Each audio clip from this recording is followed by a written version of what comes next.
Hey everyone, how's it going? Forrest here, again with another installment of my complete analysis of all of J.S. Bach's chorale harmonizations. Today we're looking at Singt dem Herrn ein neues Lied, which translates to sing a new song for the Lord. Relatively straightforward chorale, pretty dense because there's a very active bass line and a couple of subdivisions here and there, but other than that, fairly straightforward, not too much to write home about.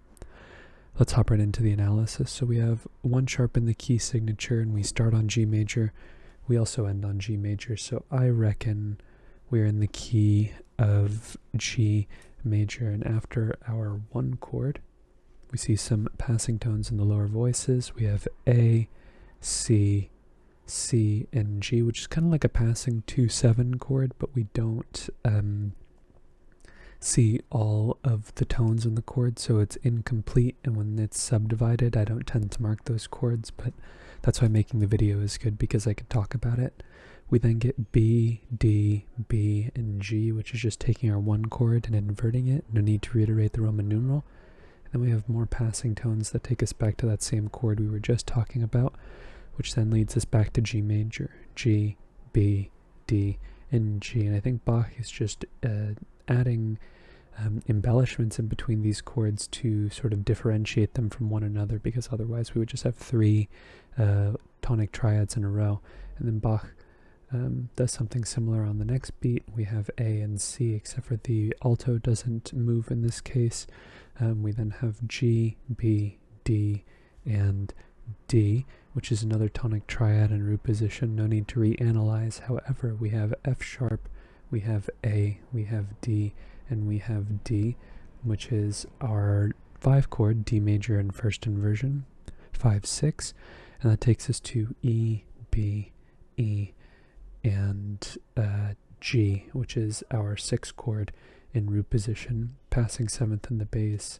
F sharp's an unchord tone, G is a chord tone. We then get E, E, G, and A. Sorry, this is a C, C, E, G, and A, which is our 2 chord in first inversion. We know that Bach loves 2-6-5 chords, especially in cadential contexts.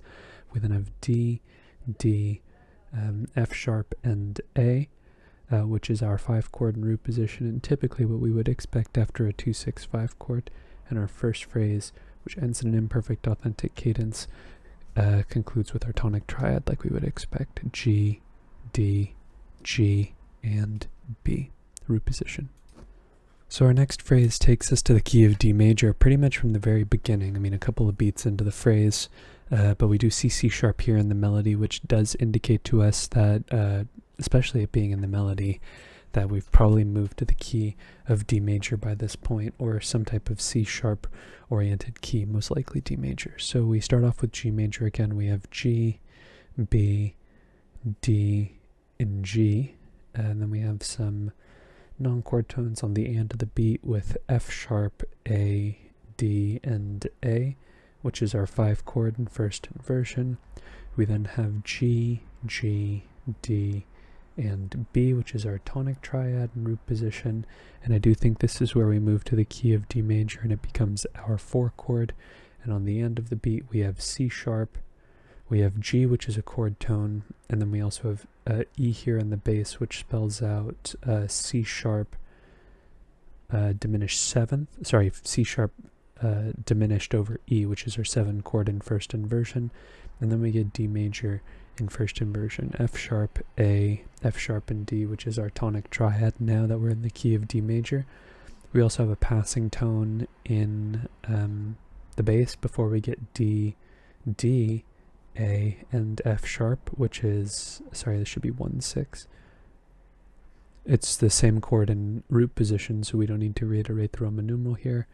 Passing tone in the bass, and very, very briefly the chord does turn into first inversion here on the 4th 16th note of beat 4, which then takes us to G, D, B, and E, E minor 7 over G. We know that Bach loves 2-6-5 chords, especially in cadential contexts. C sharp's a non-chord tone.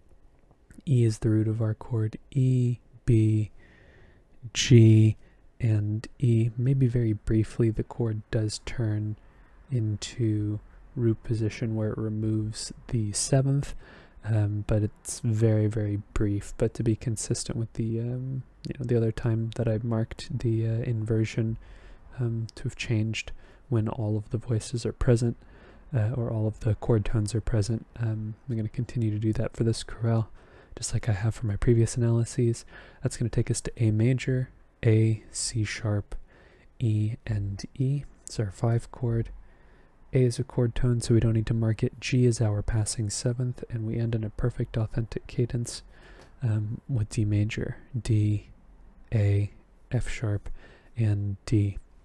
Next phrase takes us to the key of A minor, which is a distant modulation actually, so that's something worth talking about because we go from D major to A minor, which in the grand scheme of the keys related to G major, which is our overall tonic, it's not too remarkable. But going from D major to A minor actually is a bit interesting because A is the dominant of D, and seeing the minor dominant in that context is a little interesting. But when we know that the overall key is G major, it makes a little bit more sense. So we do have a direct modulation here to A minor, in my opinion.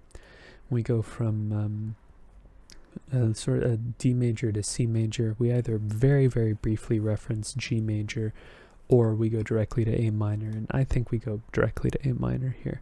We start off with C, C, C, G, and E, which is our 3 chord.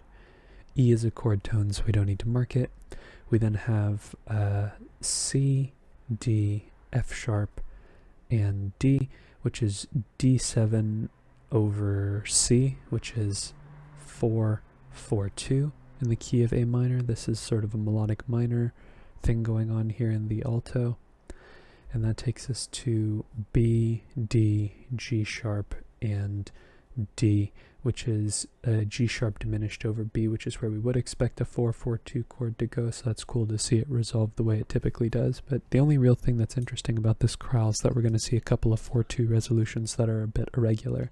They make sense, they're not the most irregular 4-2 resolutions we've seen, but they do break sort of the 2 criteria that we expect a 4-2 chord to resolve to, and then we would expect this 7-6 chord to resolve to 1. A, E, A, and C. A minor in root position. Passing tone in the tenor here before we get A, C, E, and E. Another A minor chord, no need to reanalyze. We then have G, B, E, and E, which is sort of like a passing minor dominant, which I will mark just to be consistent with the other subdivided chord progressions that we've seen, whether it's, it also should be 5-6 as well. Let me go ahead and rewrite that because I got kind of cramped there. I wasn't expecting to accommodate the inversion or the figured bass. And then we have F natural, A, and D, which is D minor in first inversion, 4-6. We have a couple of non-chord tones in the inner voices here with B and G sharp. That gives us G sharp fully diminished 7th in third inversion, so 7-4-2. So here's another 4-2 chord. Let's see how it resolves. We get F, C, A, and C. Now I think this F is sort of operating the same way that the bass has in the previous set of, I guess, 2-beat pairs. So I think this F is probably a lower suspension, maybe not necessarily a lower suspension. Maybe it is a 6 chord, but I'm going to say that that F is functioning sort of as like a lower suspension-like figure where we get E, E, A, and C. So we would expect this to resolve to 3 in first inversion. So there is no, there is E here, there is C, but there's no G. We have A here in the alto. So where this one, the 7-4-2 chord goes is to 1-6-4, which is very similar to 3-6 because they share a bass. They also share 2 tones in common in the form of E and C, but it has an A rather than a G. So the root is different between these 2 chords, which is fine. It means that it's satisfying half of the criteria. The other criteria being that the root is usually a 5th below the chord that's in third inversion beforehand. But yeah, it's a maybe this isn't a regular 4/2 resolution. I don't know, especially because he set the precedent by resolving it the way we would expect Bach to do so based on his previous writing, because he's fairly consistent with this. But sometimes we just see the bass resolved down by step, and the root isn't always a fifth away, but the majority of the time it is, the vast majority of the time. Interestingly, we're going to see this again later in the chorale as well. So afterwards, we have D, F, A, and B, which is B minor 7 flat 5 over D. We know that Bach loves 2-6-5 chords, especially in cadential contexts. We see a very similar figure that we did in the previous phrase here as well with this G here, but then when we get B, D, F, and B, it's taking the chord and briefly putting it in root position and removing the 7th. So I will mark that.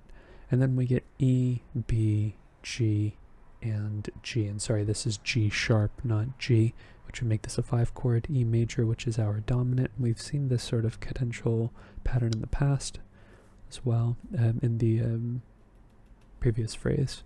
So this E here is a chord tone, D is a passing 7th, and then we have a perfect authentic cadence with A minor at the end here. Next phrase stays in the key of A minor, ends in a half cadence, no modulations until the next phrase. We start off with A minor again. It's the exact same chord, so we don't need to reanalyze. And then C here briefly takes the chord and puts it in first inversion, so we'll mark that. We then get E, B, E, and G, sharp, sorry, which is our 5 chord.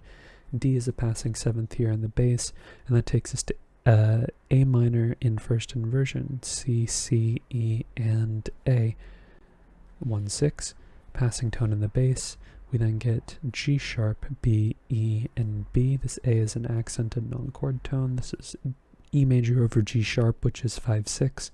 And then we get A minor in root position with the 9/8 suspension over the bass, which is something that we see very commonly over tonic triads, A, B, E, and C. In typical Bach, in typical Bach style, Bach will change the bass by the time the chord resolves. So this is a passing tone in the bass. A is not really the resolution. I think it's this A. This A is more of like an embellishment, and the G sharp sort of encloses it, but the longer resolution comes on the next beat, which by that point the chord is in first inversion, C, A, E, and C. We have another passing tone here in the bass as well before we get E, G sharp, E, and B, which is our 5 chord. It's very common to see 4/3 suspensions over the bass in the case of a root position dominant triad. Okay, for the next phrase, we're going to get a direct modulation to the key of C major, ends in a perfect authentic cadence here. And it's similar to the previous phrase because we do start off on a 3 chord, E minor, E, B, E, and G. And there's a bit of interesting harmony here. It doesn't exactly scream normative chord progression here, but because the bass is moving a lot, it's more, I feel like, a series of coincidental chords that happen to emerge in the harmony. It's hard to extrapolate exactly what the harmony is. We have C here in the bass, which is a non-chord tone. C also happens at the same time with this B here. I think this 3 chord could also be analyzed as a 1 chord depending, or maybe even a 1/6 chord depending on the relationship that you do have with the harmony. Regardless, this goes to F, A, E, and A, and I do think this E is a 7/6 suspension over the bass. It's this D that's our root, which would make this chord a D minor chord over F, which is 2/6. Already 3 going to 2 is a bit of an interesting chord progression, but the fact that it's going to 2 in first inversion makes a bit more sense because 3 going to 4 is quite a bit of a normative progression in terms of how 3 gets used in Bach's chorale writing. We then have F, G, D, and B, which is our 5 chord in third inversion, G7 over F, and then we would expect this to resolve to 1/6. So 2 of the voices look like they would resolve the way we would expect. We have the bass moving down by step. We then have B here, which breaks that. We then have G, which is a tone that we would expect as well. It's also a chord tone. And also, while I'm at it, that B is also a chord tone. and then we have B again. So it resolves to E minor in root position, and the reason why this is interesting is because it doesn't follow the typical expectation of Bach resolving the 4-2 chord down by step and the root being a fifth below. We would expect this to go to a 1-6 chord, but in the same way that we saw this 4-2 chord go to 1-6, they share a bass and they share two tones in common. So I think it's interesting that the 1-6-4 chord was how the 7 chord resolved, and we would expect 7 to go to 3, but here we see 5-4-2 going to 3 when we would expect it to go to 1. I think that that's kind of interesting. I'm not sure if there's too much to read into there. I think it's mostly a coincidence, but regardless, it's interesting that Bach sort of defied where the or what the chord was expecting to resolve to. 3 does end up turning around to give us a normative progression, though, where it takes us to 6, A, G, and C, which is A minor 7 in root position. And under normal circumstances, I would think maybe this G was a 7-6 suspension under or over the bass rather, but it doesn't really give us a chord that we can analyze on the end of the beat, so I think this might be just a false suspension, in the sense that the suspension actually consists of the chord tone itself. So A is a chord tone, B is a non-chord tone, C is a chord tone, F is a non-chord tone, E is a chord tone, and if we were to analyze on the end of the beat, we'd have some type of G sus chord here with C rather than B. But that, regardless, that takes us to, actually, you know what, it could potentially take us to a 1-6-4 chord a bit if we have G, C, E, and C. Again, because of the contrapuntal nature of this chorale, or just the rhythmic activity of this chorale, you could potentially analyze this as a C major over G, which I don't think makes a tremendous difference, but regardless, I'll mark it there just because it's consistent with all of the other subdivided chord progressions we've seen. And then we get the makings of a perfect authentic cadence: F, D, A, and C, D minor 7 over F, and then we have D in root position, or sorry, we have a D, which is a chord tone here, and it does kind of put the chord at root position, but it's not entirely intact, so I'm not going to mark it. We then have G, D, G, and B, which is our 5 chord in root position. This little enclosure here with the F natural, it's our chordal 7th, and that takes us to C major, C, E, G, and C, tonic triad, root position. Last phrase takes us back to the key of G major, ends in a perfect authentic cadence like we would expect. The phrase starts off with G major, B, D, G, and D, which is our 5 chord in first inversion. It's also our tonic triad in the key of G major. We have a passing tone in the bass before we get D, A, F sharp, and D, with the delayed passing 7th in the melody. It's our 5 chord, and that takes us to G major, G, G, D, and B, which is our tonic triad in root position. G is our chord tone, it's the root of our chord, so we don't have to mark it. And then we get F sharp, A, D, and A, which is probably some type of like 9/10 suspension under the melody or the tenor. So this would actually be D major over F sharp, which is 5/6, and that takes us to E minor, E, B, E, and G. It's our 6 chord. Then we have D, C, F sharp, and A, which is a passing 5/7 chord, D7 root position, and that takes us to C, D, G, and B. This C is probably an accented non-chord tone. This is really our tonic triad in first inversion. Then we come to our cadence: C, E, G, and A. A minor 7 over C, that's 2-6-5. We know that Bach loves 2-6-5 chords, especially in cadential situations. This F sharp's a non-chord tone, and similar to some previous phrases we saw, we do very briefly get the chord in root position without the 7th here if we take the A, the C, the E, and the A into consideration. And then we have D, A, F, and A, D major, which is our dominant chord here, and we've seen this actually, is it this exact configuration? For the most part, this exact cadence we saw it at the beginning of the B section, but we also saw it here at the end of the A section.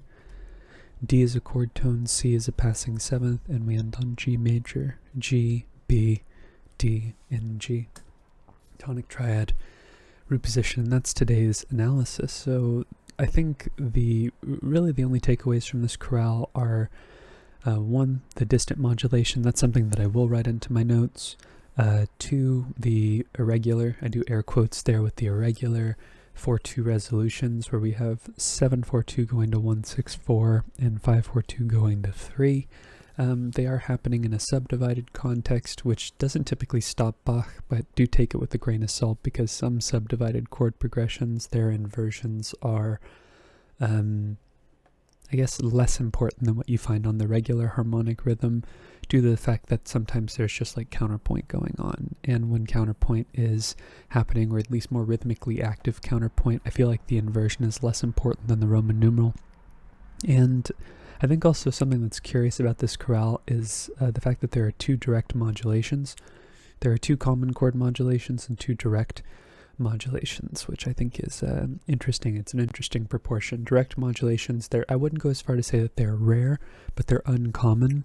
And yeah, seeing two in the same chorale, especially one that's on sort of like the short medium length, part of the spectrum in terms of Bach's chorale writing, all in all, not super remarkable, but something that's kind of interesting to me. But I think I'm going to cap the video off on those thoughts. If you're interested in following me along on the journey to analyze all of Bach's chorale harmonizations, feel free to subscribe to the channel. You can hit the notification icon and like the video as well if you enjoyed the content. Thank you so much for watching the video and supporting the channel by doing so. I look forward to tomorrow's analysis, and I hope you take care.